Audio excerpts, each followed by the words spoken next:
I'm here with Jay Canter. Yep. Professional photographer for over 17 years. We got about 5 minutes to chat with Jay, so we're going to talk to him today about covering Formula Drift. What it takes to cover Formula Drift. So this is something you follow the tour around pretty much nationwide, don't you? I do, yes. Tell me what it takes to be able to cover an event like this. A camera.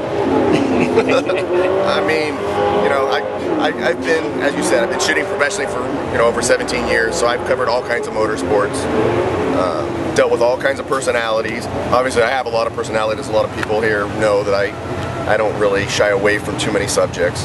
But yeah, to shoot actual Formula Drift, you know, I can't even say that I was ever a newbie, because I've been here since before it was Formula Drift, and I knew, kind of going in, know everybody. But you know, it's a lot more complex than people think of just pushing a button. Especially with the way that drift cars react with flicking the car and everything, you really have to kind of almost pre-predict what they're going to do, whether they're going to hit a wall or the way that they're going to, you know, change their angle. So it's a pretty complex, you know, thing to actually shoot. But really, the travel, it wears on you. You know, they only run 7 events in the U.S., but it's really quite a bit of work to get to each event. So what do you do to prepare then? I mean, clearly you have, I'm guessing, a pretty wide range of gear that you have to carry with you. Yeah. Do you have favorites that you go to, like a kit that you would put together specifically for covering drift? You know, it really all depends on the track. You know, most of the tracks that Formula Drift goes to is pretty photographer friendly.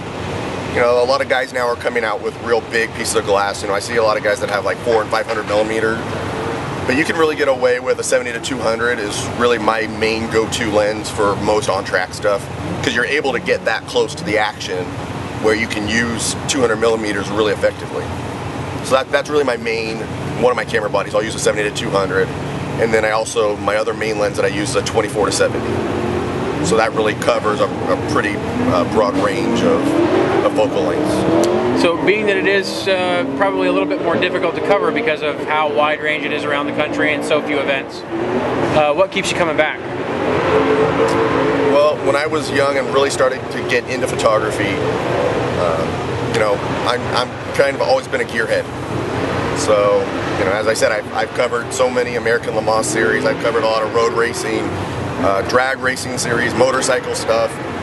Motorsports wise, I've pretty much covered almost every kind of series there is, minus Formula 1, because it's the most holy grail of getting media passes to, and I'm just not that fortunate. The FIA doesn't give those away, do they? No, they're little sticklers about that. But yeah, I mean, it's just, I love things with engines. At the end of the day, like I said, I don't care if it's a monster truck, I don't care if it's a motorcycle, I don't care if it's a boat.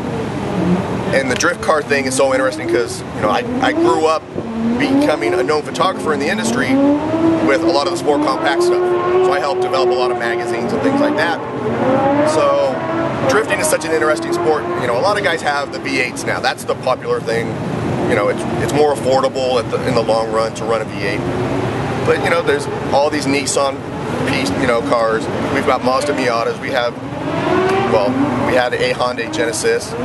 You know, and I worked for Mopar as their staff photographer for basically 7 seasons.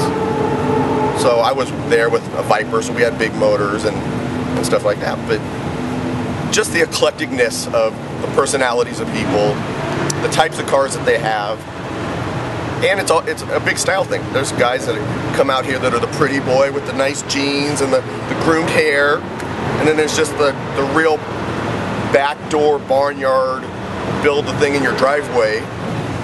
And it's just an interesting mix to see a guy who comes out here with junky tires because he just had to get them at a tire shop that had no tread already on them, to, you know, real big sponsored guys who they show up and they get in the car and drive. They don't have to worry about maintenance or anything.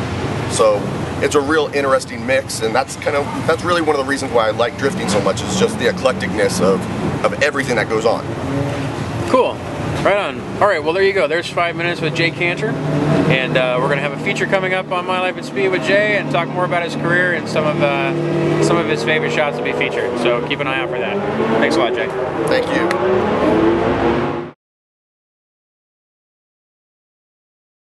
Take this seriously, would you? Oh, sorry. No, I'm kidding. I can't even be serious.